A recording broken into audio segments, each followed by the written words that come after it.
Thank you for joining us for today's SMA Legends podcast. With us today, we have the pleasure of having Edwin Woods.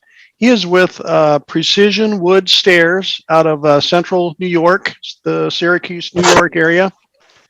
Edwin has been on the SMA board, I believe served as treasurer for quite a few years. And Edwin, you can expound on that and as we dig further into our interview here. But thank you so much for joining us today, and I look forward to having what you have to share with us. Hey, Dylan, you're welcome. It's a pleasure to be here. I find myself not deserving to be on your list of legends here. I've looked at all these names, and they're all people that I have really looked up to. But it's a pleasure to be here talking to you about my stair career. All right, wonderful. Could we, I guess, start out with, how you got your start in the stair world, stair business, and we'll begin there. Yeah, I have always been self-employed since college, and I was in a little craft business, and I'm, asking the lumberyard, do you know anything I could do? 74-year-old man that's building stairs, and he needs some help. So I met him. I worked with him until he turned 78, and then I left and started my own company. So I just couldn't work with my grandfather anymore, kind of figure. And he's the guy that taught me and introduced me to stairs, and to hand route a stringer, to return a tread, to set a newel post, and kind of figure out the geometry of how a stair goes together. Awesome. So you basically worked for him, 4 years? Then went on your own? 4 to 5 years, yep. And then my dad retired, or no, my dad lost his job. He was in the mid 80s, corporate downsizing, and then he joined and worked with me. So it was a little bit odd that my father joined my company versus me joining his company. And him and I worked together for 12 years building stairs together. And then I retired him, and then I've been, on my own just as Precision Wood Stairs for quite some time. All right, cool. What kind of stairs did you build originally with the old timer there? Was it pretty exotic stairs? I'm an advocate of site-built construction. So it was basic straight stairs. He introduced me to, closed and open stairs, obviously, and then he introduced me to curved stairs and experimenting with bending and laminating without a vacuum bag in the beginning, just lots of clamps, curved rails and stringers, and opened my eyes to how to begin to manufacture, deconstruct, and construct a curved stair. So I know you get into some very complex, very involved, extravagant stair projects. How did you end up going from those simple basic stairs to what you do today? I just have always been the guy to take the challenging stair or be the one that gets called. I'm typically the more expensive guy in town, and in getting more of the high-end, unusual, highly engineered stairs. I found that niche. I never really went down the production road and doing really simple basic stairs. I've always been attracted to the more unusual with, glass or steel or metal components, self-support, curved, really unusual, projects. And I've been, I guess, one of my, you've asked me on some of these lists, with my biggest regrets is that I live in the wrong neighborhood. The Syracuse, Central New York market, we have a few affluent areas, but it's just not really, there's not a lot of high-end stair work here. I mean, I do, mostly all of it, but it's not, growing in leaps and bounds. My market is very limited. to be, you know, in the greater New York area or Atlanta area, LA area, you know, larger metropolitan areas where there's, you know, Chicago, where there's more opportunity and more wealth and more, you know, opportunities to build high-end custom homes. The Central New York market is limited in that. But before we get too far, I want to, you know, jump to the end of the story, is that as of December 31st, I've closed my stair company. Really? Yes. I had no idea. I know. Oh, So wow. we're going to start a little backwards and then go to the beginning. But I've been, I don't want to dwell on this too often, but 3 years ago, I lost my wife. Of 20 years. She died, you know, unexpectedly in like 20 days. She went to the hospital and then passed. And I've been a single guy for a while. And I've met a woman my age. She's a high school band director and professional trumpet player and a band conductor. She has a 95-piece band that she conducts. But we've fallen madly in love. And she doesn't live here. So I've made the decision to close my company and to move to, she lives in Albany, New York, move to Albany and reinvent myself in the stair world industry. So I'm right in the middle of it. I'm very excited about, you know, changing what I do and how I do it. And you caught me at a really good time to discuss, you know, my career and, you know, how it went and then where it might go. This is great. And you truly look excited. Yeah, I love it. Probably the most important thing that I'm excited about is I have 0 employees right now. I've been self-employed and had employees for 30 years, and I'm just feeling great today. It's done. And I'm a one-man band. My company is closed, and I'm currently, you know, taking on jobs that, you know, didn't get finished. And I do everything now, which I'm enjoying. I'm in the shop. I'm in installing. I'm designing, measuring still. The phone is ringing off the hook, and all of my clients are trying to figure out, Ed, what are we going to do without you in town?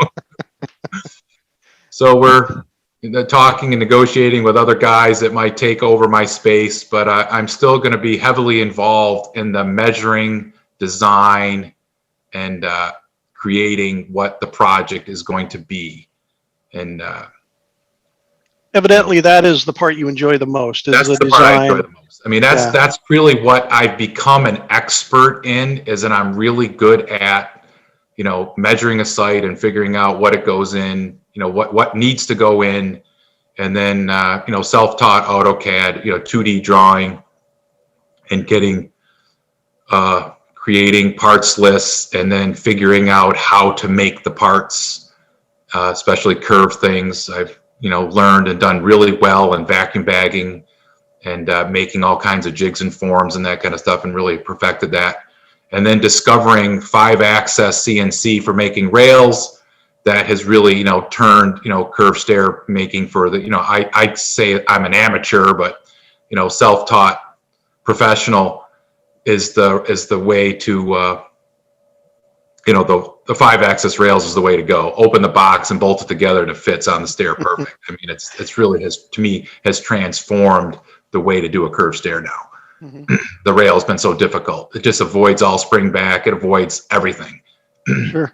So, but I am going to still participate. All of my clients and customers in the Syracuse, Central New York area are, you know, all like, Ed, you know, you can't just leave us hanging here.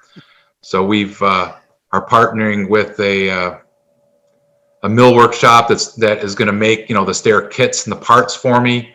And then there's another installation company that, you know, is we're either going to sell a stair kit.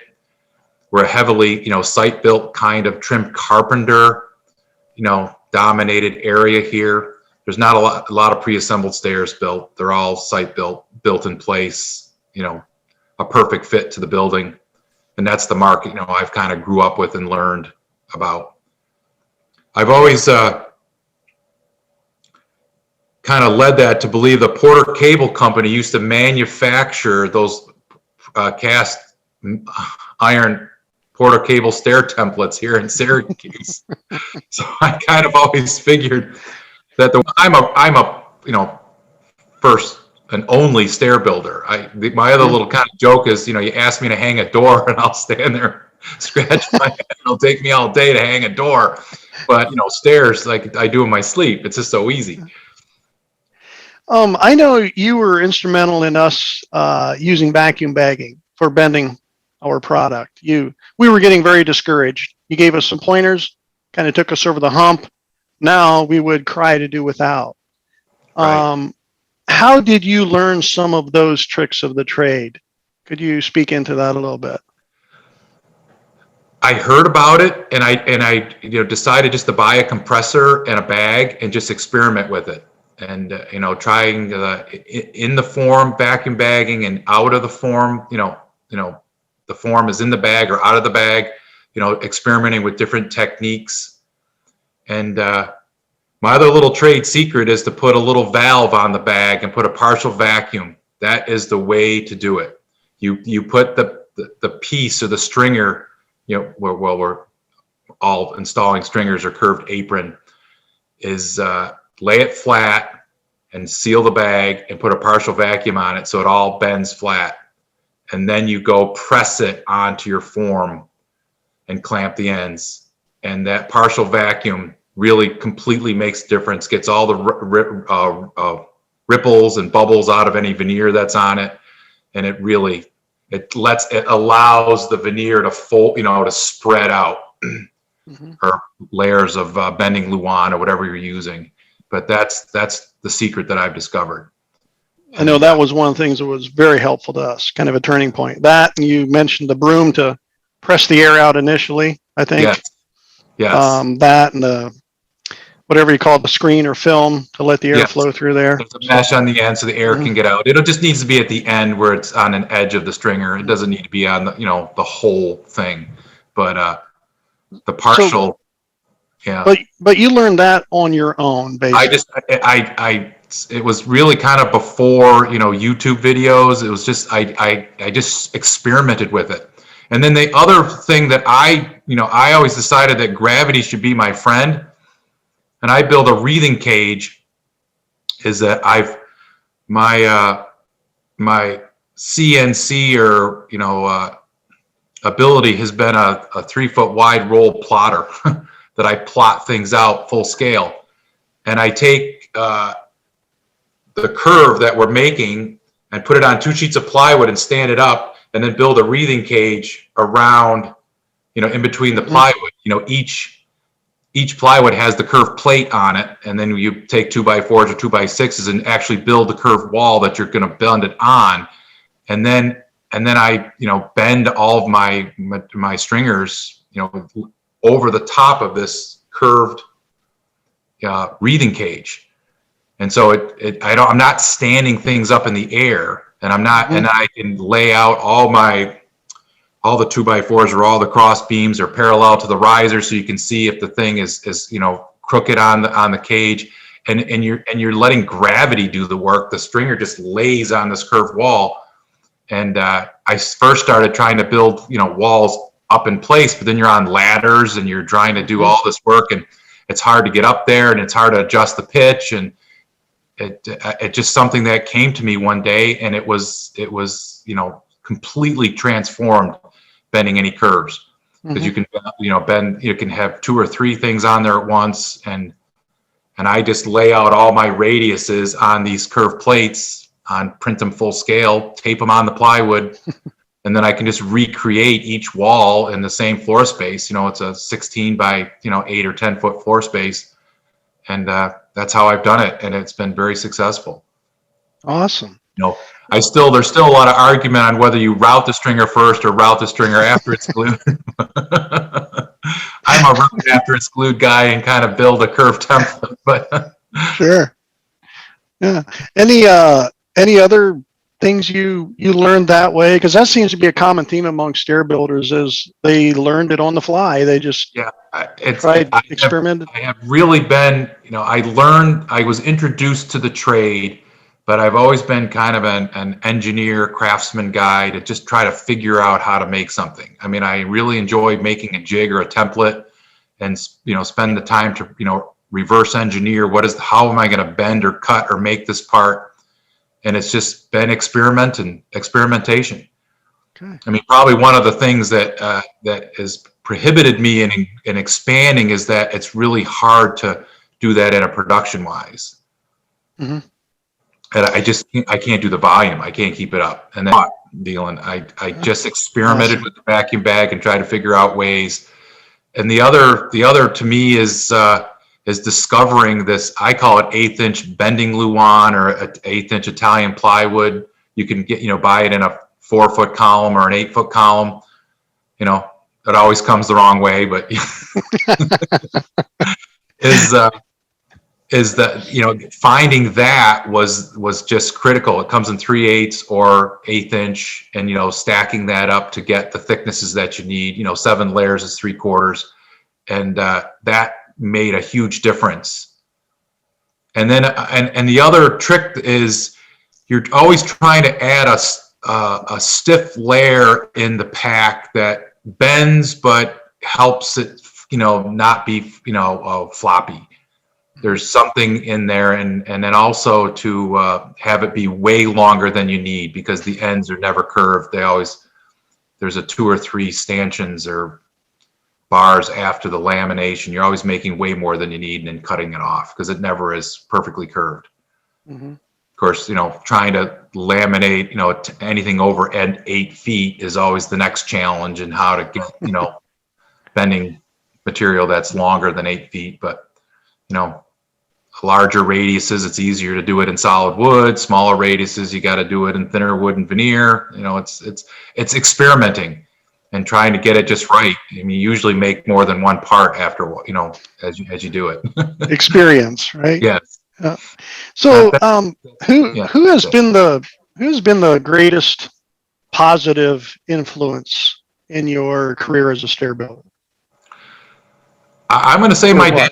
I got an opportunity to work with him, as an equal. I did not join his company and, was taking over what he did or under his shadow. He joined me, and we were kind of equals, and we just had a great time trying to figure out how to build a stair, or how to build a better, stair routing system, how to return a tread, quickly and fast. I mean, we just kind of, this is our challenge, and we got to teach an employee how to do it. And, my father and I were just, did it together. And that's probably the person that's mostly influenced me. It's my father. What has been your greatest challenge in your career as a stair builder? I'm going to turn that into a little bit of a regret. One of my regrets is I call myself a gypsy woodworker. I've never owned a building. I've never had a permanent wood shop. I've always rented or leased. Every 3, 5, 7 years, I'm changing and moving into a new location. And so I've never really had a permanent shop to really buy larger equipment and to really invest in a building and a process. That's always haunted me. And now here at the end, I've closed my company, and there's no real company to sell and pass on. There's no building. It's just kind of a soft fade out of the industry here. Because the company is you, basically. The company's me. Yeah. And the other thing, I wish I had the picture in front of me. We did a company photo one time there were 7 of us in a company, standing behind a pre-assembled stair. And one of my employees photoshopped my face on all 7 bodies. So I had the sign in my office that the perfect company was me. I cloned myself, 6 times. And everyone would come in and look at it and like, Ed, you got a lot of brothers, or what's going on here? You all look the same. But it's not. I'm maybe a hard guy to work for, but it's finding the right people that are talented to help me do the stair building. And I'm an advocate. You want the job done, do it yourself kind of guy. And, you give a lot of verbal and written instructions, and you come in the shop and they just don't do it right. And they're wasted time, or they took 3 times longer. That my frustration is just finding good talent and, really teaching them.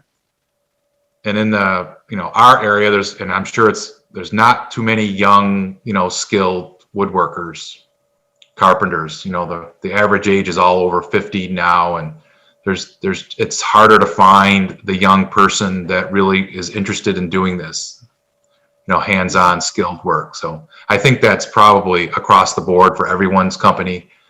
That's hard to find someone that really wants to learn stair building and to become a craftsman. That seems to be a common problem throughout the stair industry in general, everybody I talk to.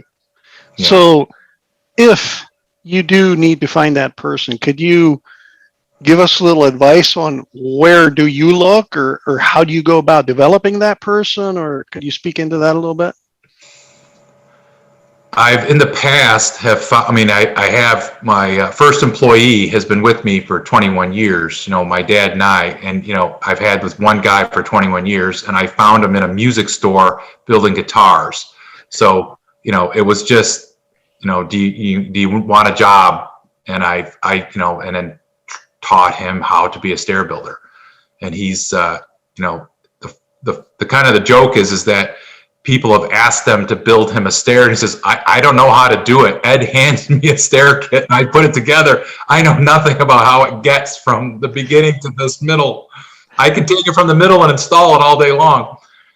But I think it's just, finding someone and investing time in them. I mean, and it takes a long time. I mean, now, from, not knowing anything about stairs to now I just send them out with an instruction sheet, and I don't even have to go look at the job. It's, it's just completely done and done right. A few phone calls with some issues, and, it's a done deal. So what was it about that guy that you saw that day that made you decide to offer him a job? You saw something in that person. He was very excited about his guitars and about, working with wood, and that was, working with his hands and creating something. I always tell my employees is at the end of each job, your job satisfaction is to turn around and look at what you did today. Yeah. Because not many people can actually say, I made this. And I put this together and I solved that problem, or there's this tricky newel or this tricky rail intersection or something. And to really part of a job, benefit is to turn around and look at what you did. And I sense that he was, the kind of person that was really proud of something that they built or made. And ultimately he digressed to that because he doesn't like dealing with the customers. And the other thing that evolved with him is that, Ed, I've trained like 20 people and there's nobody here. So I don't do training anymore. So that was when he said that to me, that was a big threshold for me. That probably that day is when my company stopped growing, because there's always the new guy, and I can't do it all, and he would be training people, and then he just one day said to me, Ed, I don't want to do that anymore. So that was very enlightening to me. That who's going to do it? So, at one point we had 3 installation crews. So there's 3 lead carpenter, 3 lead installers, and 3, the new guy, or the junior, or the B team, whatever you want to call them, that is learning and helping and assisting. And it just I ended just with one truck with one guy. Hmm. So you mentioned how that guy did not like dealing with customers, clients. Yeah. Evidently, you do, Yeah, because that is a crucial part of the design process, is getting into the minds and the heads of the clients to figure out what they absolutely. like. So, what you evidently enjoy that. Could you talk about that? It's well, in the past it was having a showroom and having a bag of balusters and a bag of handrail ends, and I used to make cardboard samples, little squares, cardboard squares of newels, box newels, so you could bring them into the job site and you could show them what a 4-inch box newel and a 6-inch box newel and an 8-inch box newel. They're just made out of cardboard, but just to give them a scale is but I found that you have to do it's best to do it on site with the customer in the space that their stairs, because people just can't visualize 3D like we all can, and walk them through it. And now it's morphed to, there's so many photos of stairs on the internet. There's just so many with hows and just so many pictures out there. Is now it's just like, show me what you want and I'll make your stair look like that. I mean, that's what it's evolved to, but it's just, I mean, it's my simple formula. There's only six choices. Tread, riser, stringer, newel, rail, baluster. We'll start with tread, riser, stringer, and the tread's the same color as the floor typically, and the riser and stringer is the same color as the trim. And newel, rail, baluster. What are you thinking, or what style are you looking at? What are you trying to achieve here? And walking them through and just teaching them about each of the components and how they're related, and it just it's what I do. Ah, awesome. What advice? My other little favorite phrase is that the spindle's on a chair and and the picket's on a fence, but the baluster goes on the stair. You may cause some conflict depending which part of the country you're in there. Yeah. Uh, what advice would you offer someone starting out in the stair world, or considering, going into the stair business? Wow. I've to live up to what you promise is being open and honest with your customers about what you can deliver, when you can deliver, and what you can do, and being in constant communication with them is that I spend more time on the phone talking and drawing than I do stair building and being a woodworker, for sure. Is I think there's room for growth for new stair companies. Meaning there's opportunities to, build a better mousetrap, I guess. I think that, I don't know, maybe this is the wave of other, industries where only the larger companies are going to be, surviving. And, but we, I would encourage someone to learn stair building and try to figure it out on their own, and or join the SMA and come to meetings and conferences and talk to other stair experts and just hear about what we're doing and how it's going. That's I've learned so much just going to some of the conferences and just talking to different stair guys and gals and hearing about what they do and how they do it. And the other, really huge thing for me was when we did the shop visits. What was it? What was that called? The shop tours? Shop tours, yeah. Yeah. I was very grateful to have certain guys open up their building, to other stair builders and possibly competitors, just to see how other people do it. I mean, how does another guy cut a cove return, and how does a guy glue a return on the end of a tread? I mean, just there's like, wow, I mean, I do it this way. And, to learn about how to do it another way or to even know that there's a piece of equipment available that to purchase that you could do it a different way. I mean, that to me had really opened my eyes. If I, were to go down the road of, buying a building and really, developing a long-term stair business, I would have,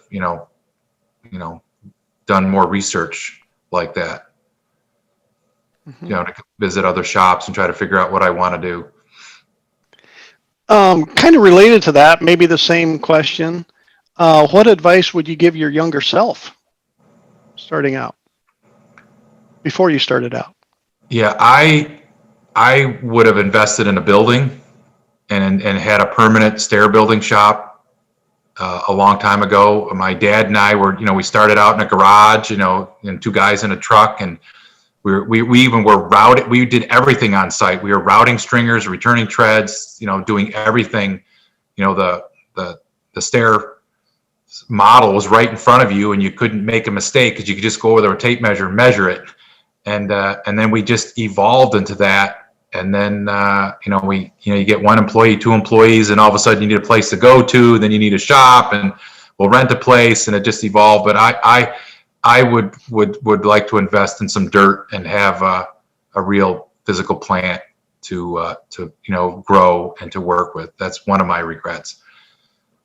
The other one is I struggled with staying just in my local market. You're over an hour away drive. It just gets a little bit more complicated to confirm that measurement. And so I think the stair industry does well when you're in a smaller market or a smaller area, your hometown or 100-mile radius. But I've always been intrigued by some of, your company included, is that you're building stairs all around the country, and you figured out a way to, get that measurement and, come up with a system to be there once and figure it out. And I probably would have put on a wider field of vision in my younger self and thought that I could have, accomplished a lot more than what I just did in my hometown. There's pros and cons, there's, both ways, but it's, that's probably another one of my regrets, is to, thinking too small, and that I could have done, a bigger market. Yeah, and we could probably debate that all day, whether it's good to travel, because it has its issues. Yeah. Yeah, I just finished. I've had, in the last 3 years, I've had my two biggest jobs ever. And I just finished one. It's a shout out to Bob King. He helped me on all my curved 5-axis work. I couldn't have done it without Bob.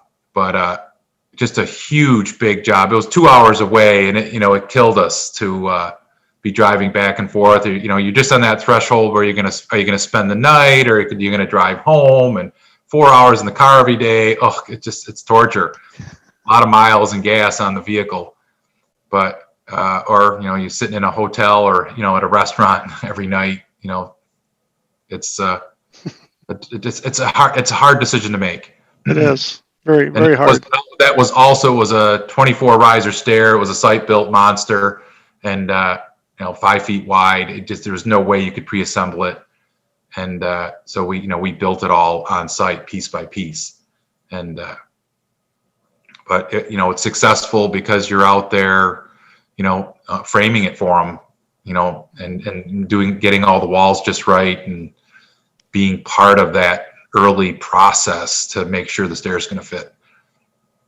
So most of your stair projects, you kind of make the components in the shop, bend the stringers, all that. Then you take them out, and it's kind of a mix of a project. Okay, site built. Yes. / shop built. Okay. Yeah. All right. We you pre-assemble box newels, that kind of parts. All the treads are returned, but you're bringing into the project all the components, carrying in piece by piece, and then building it right to the structure. Perfect. Yeah. Yeah. What What do you see as the biggest challenge for the stair industry in the next decade or so? We don't have the granite countertop. We don't have that buzzword. Our homeowners are spending all their money on a stone facade outside, spending all their money on a roof, spending all their money on a master bathroom, sauna, and then spend all their money on the kitchen and the granite or natural stone countertops. And then, oh, there's a stair. Oh, I forgot about that. We need to have, our industry needs to figure out a way to be more prominent in the customer's, checklist of where they want to spend their money. And there needs to be more, of course, there needs to be more, center hall colonial designs. And I think the way our single level living is, for all these, baby boomers at this point is deterrent a little bit on our stair industry. I am not going down that road. I am retiring in a house that has a stair. I think it keeps you younger, and I think we need to promote more health benefits about walking stairs every Sure. day. Yeah, there you go. Longer. But I've always been frustrated. We have the parade of homes in our town, and there's all these open houses, and the stairs just don't. Of course, a lot of time, every house has a kitchen, but not every house has a beautiful foyer stair, just the way it's designed. So it's not in every project, and a lot of these retirement single level living, they have a lower level stair or a basement stair. So all you see is the balcony on the first floor living space, and it just doesn't get the prominence as you do when you walk up to a beautiful stair in a foyer. And but I there's just we need to get more overall marketing in the industry to get that granite countertop status, that you got to have a sweeping stair in your house. That's always been my frustration, that the budget is at negative when the stair guy walks in. At the end, yes. At the end. Yeah. We're fighting with the painter the last crumbs of the budget of the job because it's been forgotten. And it's the biggest interior curb appeal item probably in the house, other than maybe the kitchen.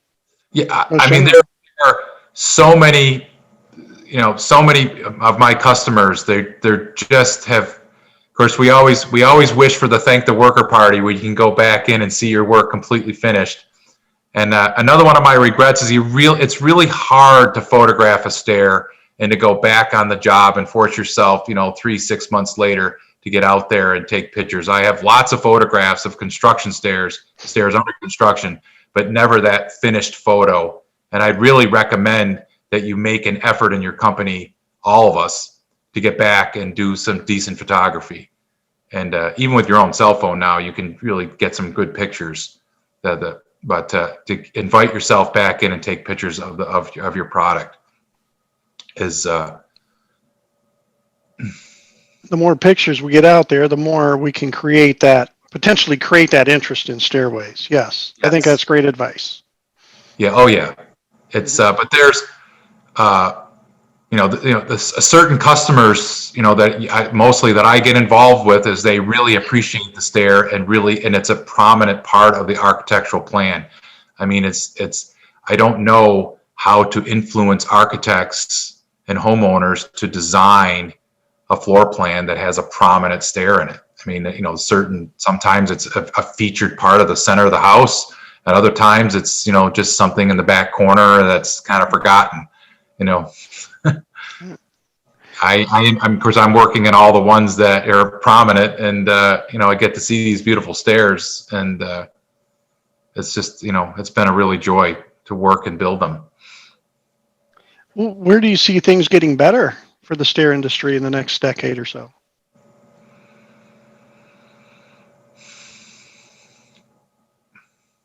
Well, one thing that I've been watching is that the customers are willing to pay more for a high-end stair. So well, I had we're working on a job now, and was his comment to me was, well, 10 years ago this stair was worth 20, and now today it's worth 40. I guess things have changed. Ed.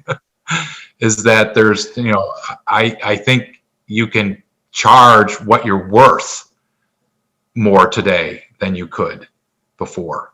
Is that it was people just didn't think that the stairs were worth that kind of value or money, and now I think the people some of my customers are waking up to the fact that, this is really complicated. This is, an expensive project, and you need to budget, more dollars for the stair allocation. So they always talk about, don't be afraid to raise your prices, but I think there's still room to get more money for what our craft is, more value. Mm-hmm. Kind of related to that, what issue has become better for you personally as your career progressed? What became better, easier for you? For me, it was the confidence of figuring out how to design a stair.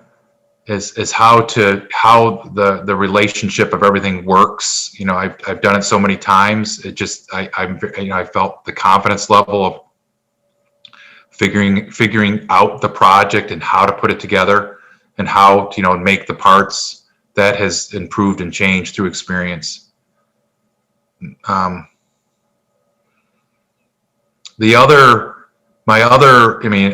challenge that and I haven't solved it yet, but I'm determined to solve it, is how to draw a stair in 3D. Nice. The SMA has been promoting there's two vendors that are promoting their product, and I've tried both of them, not to mention any names, and it's just I've just been a 2D AutoCAD designer, and trying to figure out how to do it. And it's the auxiliary drawings that you need to help with some framing, concepts, or where landings are going, or what you're doing, that it's harder to pull off those 3D programs. And I find that I just can't make them work, and or they work well on 75% of the time, or stairs that we get into, but some unusual intersections and curved situations that it's just hard to get the programs to do their thing. And I'm hoping that that will improve over time, and those companies will be able to give us stair builders a more user-friendly interface to help us build a 3D model. But a 3D model definitely helps sell the job, and to be able to have a customer spin and turn their stair and look at it in a little browser. And I'm hoping that I still have some time in my career to learn how to do that, and be proficient at it, to assist other people in seeing what it looks like. And then I guess the next step is sending programming language to 5-axis machines to make parts. It seems those highly complex, extremely custom things that we sometimes get into with stairways is still up to a human to do. We don't have the technology quite right yet for that. So, but be able to draw, read fitting, and then give machining code to a 5-axis or device is I think the way of the future. That's what Nate at King Stair was very proficient at that, and I couldn't have done my last big job without him, and the ability to do that, to take a 2D drawing, convert it to machine code, and then spit out a piece that just plugs in place. That's just utterly amazing. I think, and that is the direction a lot of us need to go in, but it's a huge investment of having that operator and an expensive piece of equipment. What became more difficult for you as time went on later in your career? Probably just the schedule is just scheduling. Is things took longer than you think, or the job's not ready, or the customers may changing their mind. I mean, it's just I've evolved into, tell me what you want and I'll build it versus trying to figure out what you want and then I'll guess what you think you need.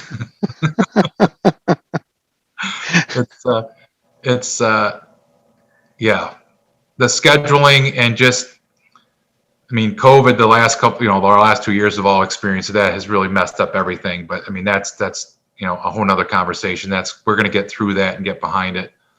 And, but it's, and I've noticed that more recently jobs seem to be like going in slow motion. It just takes longer for these, projects to develop is it because of staffing shortages or indecision or, or a combination of both?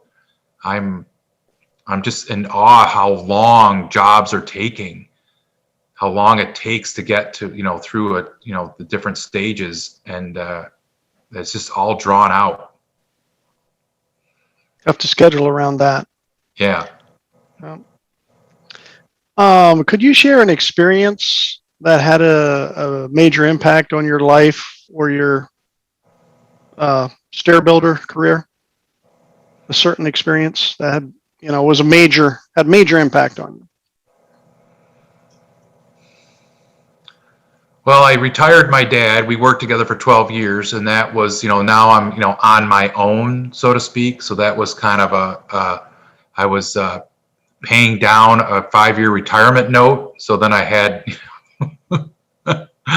and you're paying it to your father. So, I couldn't miss a payment. So that was an interesting experience to finally say that, hey, I'm on my own and I gotta pay for this company. I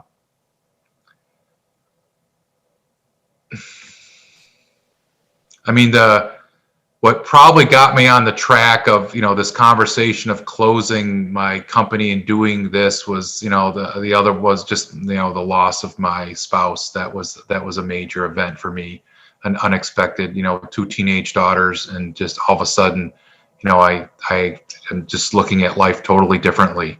And what do I want to do? I'm turning 60 this year, so I'm, on that pre-retirement track. What do I want to get out of life now versus, just, going to the shop every day and running an adult daycare.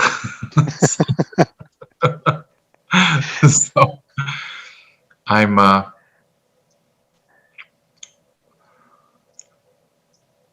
I've had a lot of great customers. I've not really had a lot of, customers that had any bad debt. I've had, a lot of I got a call today that we put a stair in 12 years ago, and the guy called me, said the builder's doing other work in this big house, and we put a compass in the landing. And he called me to say, Ed, they resanded the stairs out and the landing, and the compass looks amazing. It looks like the day you put it in today. You did it 12 years ago. And I was just like, oh, it was so nice of him to call me and say, your work's still looking great.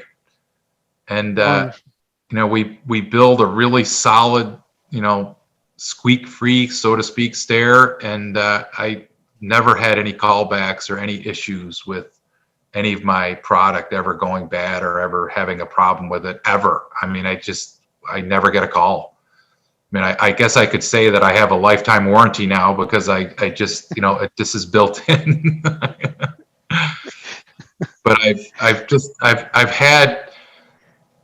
had some really great jobs, that are really challenging, and to be able to pull it off, mostly in the self-support or, arena where it looks like, how is this thing being held up, and you figured out a way to do it. It's been very rewarding for me to work on some really complicated projects and getting some just that job satisfaction that I made this. Awesome. Obviously you're very passionate about your job, your business. So You very likely spend a lot of time at work.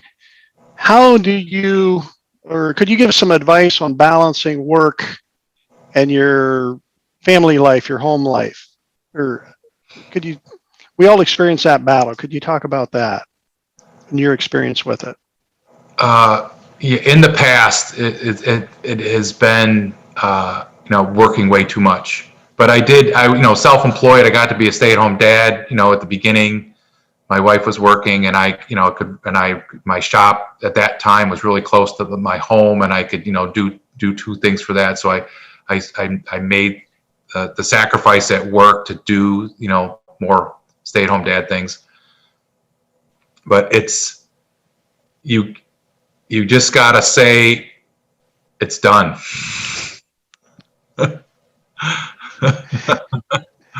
I mean, I can't tell you how many times though I've, closed the CAD file at the office and then went home and had dinner, then opened it up at 8 o'clock and drew for another 2 hours. I will definitely am guilty of that, to try to get something done because you had a deadline that day and it's still that day and you can send the email. But that is a tough question because it's now that I'm kind of my kids are in college and my fiance lives in Albany and I'm home alone. I find myself working just all the time. And but today I treated myself and I have a cross country ski track around my house and I said to hell with it. I mean, it's a perfect sunny day. We got 3 inches of powder. I'm going late into work and I'm just going to do it. But as I was skiing, I said, Ed, you can do this because there's no one at the shop waiting for you because they're all gone. So it's definitely a challenge to balance that. I think you just have to just call it quits and try to set. I mean, I've always found myself that you set way too many goals for the day. I mean, you're optimistic that you're going to get all this stuff done. You get your checkoff list of all the things that you're going to accomplish, the drawings, the pieces to be made in the shop, visiting the customers, all these things that going to get done today. And I find myself that I just got to turn down the optimism and not set so many goals for the day or the week because you just can't do it.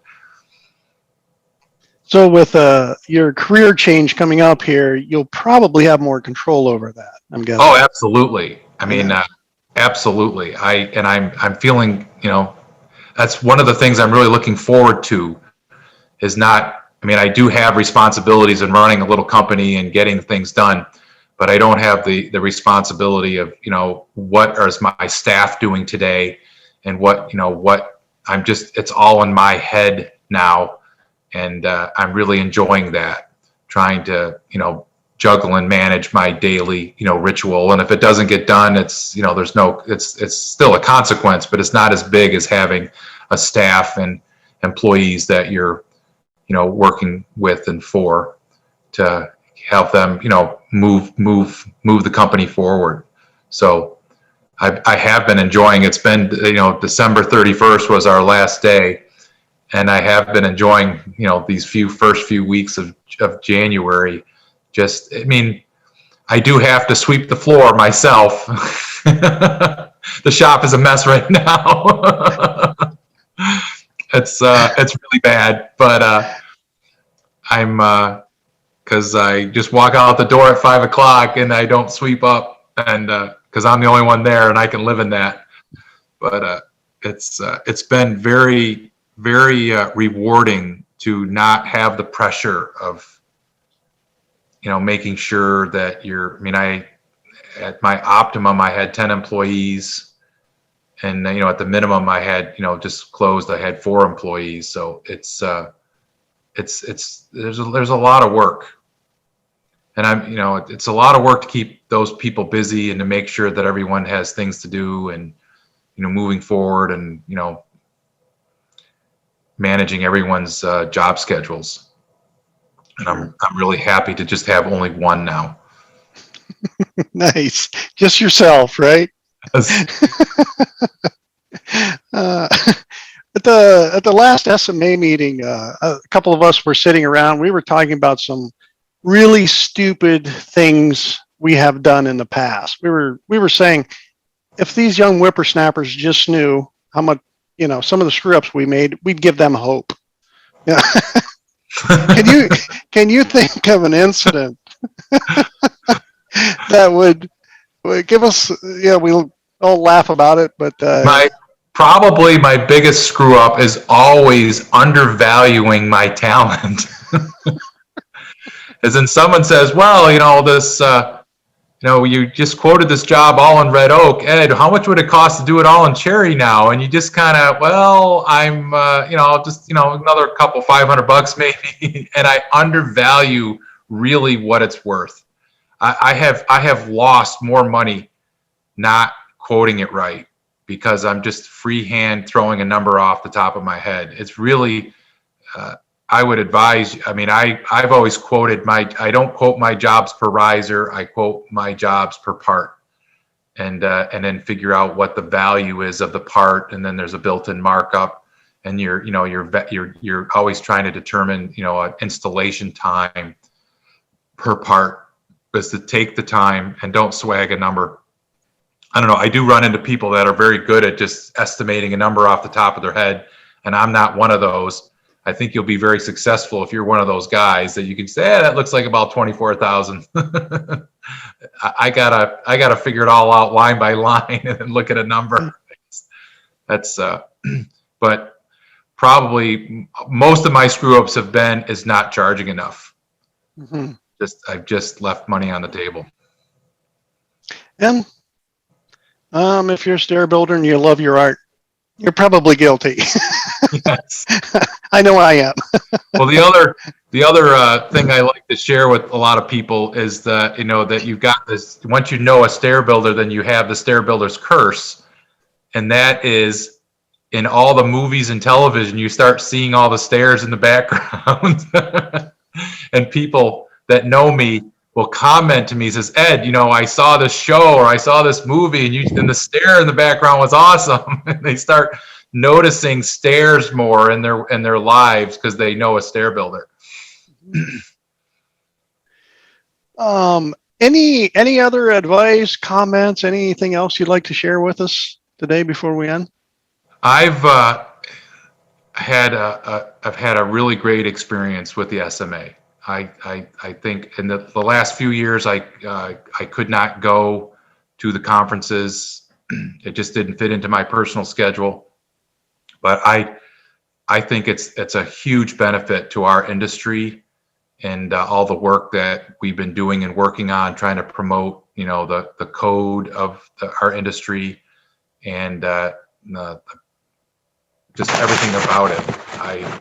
I'm really happy to be participating with have participated in the SMA and looking forward to participating more with the SMA and what it can do and how it and watch it grow and help promote it grow. I've been very, very happy. The first meeting I went to, I walked in and the first person I talked to was Dave Cooper, and I had a 2-year-old in a stroller. This is, 20 years ago, and he came right up to me and welcomed me, and it was a great. It's been a great experience, with the SMA, and I'm looking forward to continuing to work with you guys. Wonderful.